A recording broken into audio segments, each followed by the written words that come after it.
Got a couple of thoughts that I wanted to share. Um, this isn't super organized, but I just want to record it, so I will. So, this is in response to a few comments. Someone was saying that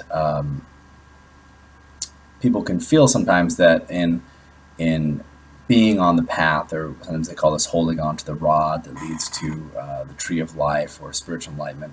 That holding on to that is sort of like sitting in the mud somewhere, kind of in an uncomfortable position, not really enjoying good things in life, kind of in a cloudy, dingy area.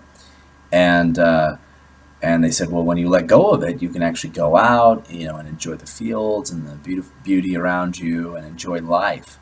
Whereas just sitting, in this kind of dingy, cloudy, wet, yucky area, holding onto a rod, you're like, why was I doing that for so long? And I kind of feel freed. Now I want to point out something though. So the reason that the iron rod, or I guess the path,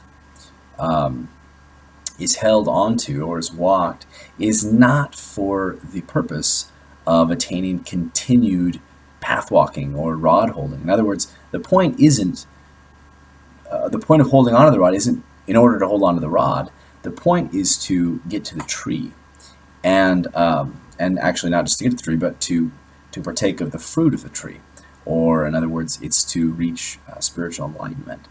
So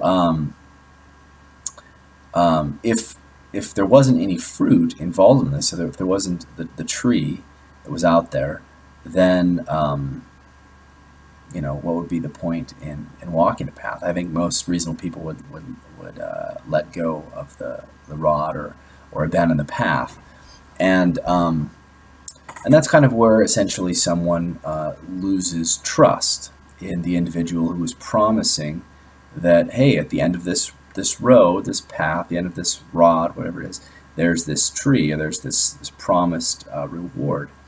And when someone loses trust in the promise given, or loses faith in the promise given, some of the people that talk about this path are Jesus, or Krishna, or Buddha, or there's all these different people that have claims to the spiritual enlightenment at the end of the path.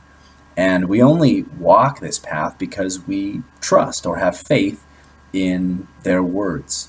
And if we lose trust in those words, then we're like, well, I don't really think there's anything at the end of this path that's worth doing. It'd be kind of like being given an exercise program, and someone says, hey, if you hold to this exercise program, you'll be in great shape. And you do it for a while, and like, this is miserable. Why am I doing this exercise program? I'm waking up at 5 o'clock in the morning all the time. I'm giving up all these brownies and all this stuff. And why am I doing this exactly?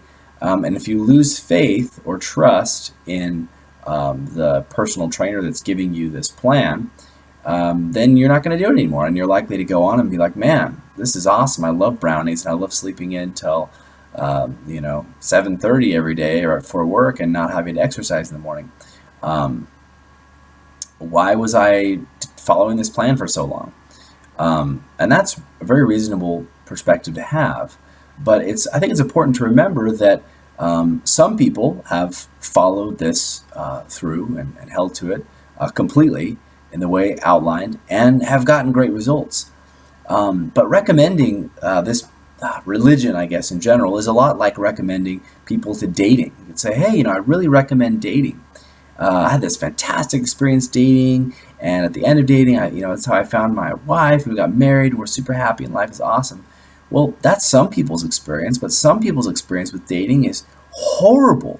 I mean, they go on a date, and maybe they got date raped, or they went on the date, and the person was making fun of them, or they were a jerk, or it was really awkward, and it was embarrassing, and they just had this terrible experience. And so people say, no, try again. So they try again, and then they have another terrible experience, and people say, try again. So they try again, and another terrible experience.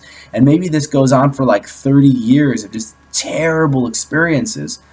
And it's hard in these circumstances, because you want to say, well, no, don't give up. Like, it can be great, but some people have tried religion and it's just awful for them. And I don't know what to say, because for me, religion's been fantastic. Um, and for me, I've feel like I've been able to taste those fruits at the end of that path, and it's the best thing in the world, and it's super wonderful. It's kind of like, yeah, I went out and I dated and I had a fantastic experience, and then I was able to get married and love my life, and it's been the greatest thing in my life, and somebody who hasn't had that experience might have a hard time believing, um, that it's that way. Some people feel like, oh, everybody that's in relationships is miserable. Like, no, I'm really happy with my partner. No, you're not. It's terrible. Like, no, it's not terrible. It's wonderful. You're just faking happiness. You're pretending like you're happy. No, I'm really happy. But they never had that experience, and so it's hard for them to believe that. Um, so what do? You say, well, maybe you were dating wrong. Well, that comes across as kind of condescending and kind of rude. What do you mean I was dating wrong? Well, I don't know. Did you wear cologne? I don't know. I'm not sure why it was so awful for you. Um, well, maybe their approach to dating was wrong. Maybe they were dating the wrong kinds of people in the wrong groups. I don't know exactly why some people have such terrible experiences with dating, and why others have a wonderful experience. And the same thing with religion. I don't always know why people have, they go for years in the religion and they're like, I never had anything good out of it. All I did was felt guilty all the time and felt like people were taking my money and pressuring me to do things I didn't want to do. And, it's just have this terrible experience with religion, which is totally not my experience at all. Um, See if I have any other things I wanted to share. I do have some other things to share, but I'm going to share in another video. So I hope that was helpful.